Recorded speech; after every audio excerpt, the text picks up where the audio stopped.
কিরে বন্ধু, তুই নামাজ পড়তে যাবি না? তুই যা আগে, আমি একটু পরে যাব। আচ্ছা ঠিক আছে, তুই আয়, আমি যাচ্ছি তাহলে।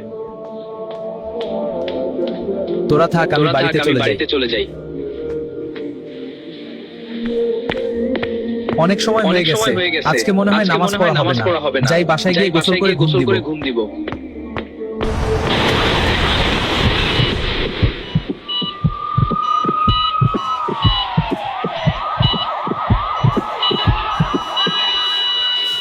হঠাৎ আজরাইল পাঠাইয়া তোরে নিতে পারে দুনিয়া, কিসের আশায় রহিলি রে মন মালিকের